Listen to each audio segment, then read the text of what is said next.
Quand on voit à l'école militaire, par exemple en France, des cours à partir des années 80 sur le péril vert, à la chute justement du mur, quand on voit une logique à la fois internationale dans l'engagement de nos armées françaises et en France la montée via l'immigration mais aussi des convertis, le musulman devient simplement l'élément le plus évident comme ennemi commun qui va fédérer la nation. À partir du moment où vous fabriquez un ennemi commun, l'Amérique des années 50 s'est construite sur le macartisme aussi. L'ennemi qu'on désigne, c'est une manière de fédérer une nation dans un effort, dans un tout, moment de crise, dans ce que vous voulez. Mais on sait très bien que désigner un ennemi commun, c'est rendre plus fort ceux qui le désignent. Et le musulman est petit à petit devenu une figure totalement mythique, l'ennemi intérieur. Bon, avant nous, Deltombe et d'autres qui étaient déjà là à la fracture Colel ont travaillé avec nous dessus. Et aujourd'hui, il occupe un espace qu'on oublie complètement l'historicité de ça. Certes, le contexte international en a rajouté une couche. Alors nous, on a sorti notre livre juste avant les attentats de novembre, mais la logique, dans la logique intellectuelle, si vous demandez aux Français depuis combien de temps il y a des attentats en France, vous seriez sidérés dans les sondages de constater qu'ils pensent que ça ne s'est jamais arrêté. Dans le sens où ils remontent avec une historicité comme si nous étions en guerre depuis toujours. Et je le rappelle toujours à des étudiants quand ils disent « oui, mais le rapport entre l'histoire coloniale et le passé lointain, quand même, vous ne pouvez pas remonter ça à 13 siècles », allez vous promener un jour sur l'ancien palais des colonies qui est devenu le musée d'histoire nationale de l'immigration que dirige Benjamin Stora, enfin le président du Conseil d'orientation. Vous irez sur le côté gauche de ce merveilleux pavillon colonial et art déco.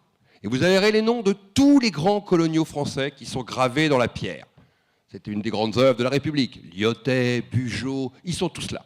Mais le premier des coloniales, le tout premier, celui qui montre la voie à suivre, 1099, Godefroy de Bouillon.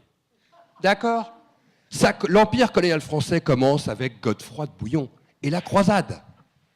Et si vous ne comprenez pas ça, vous ne comprenez pas, et là c'est ma dimension historique que j'apporte à la tienne, c'est que cette histoire, elle n'a pas 30 ans d'histoire.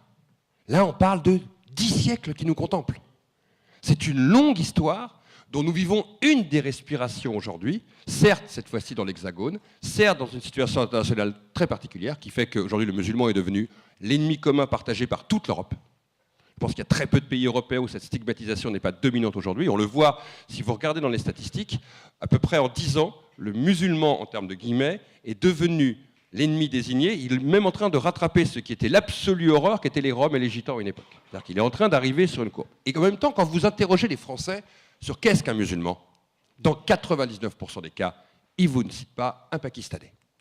Ils ne vous citent pas un Indonésien. Ils ne vous citent pas un Sénégalais, ils ne vous citent même pas un Soudanais, mais alors ils vont vous citer 9 chances sur 10, un Algérien, un Marocain ou un Tunisien.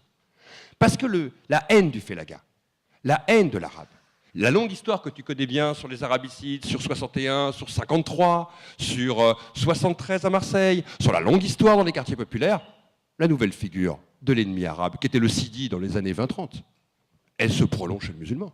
En France, le musulman, c'est pas le marabout sénégalais dans la tête des gens. C'est cette histoire très compliquée qui prend un nouveau nom. Et si vous regardez bien, à chaque génération, on est passé de Mahométan à des histoires de Sidi et autres, et même quand dans le port de Marseille, on va jeter les Mamelouks à la défaite de Napoléon Bonaparte et qu'on va se venger sur les Mamelouks, la phrase de la presse de l'époque, on a jeté des enturbanés. Je trouve que cette histoire est incroyable parce qu'elle nous démontre que ce que nous connaissons aujourd'hui a une longue traçabilité. Et on ne peut pas déconstruire ce qui se passe si on ne comprend pas l'héritage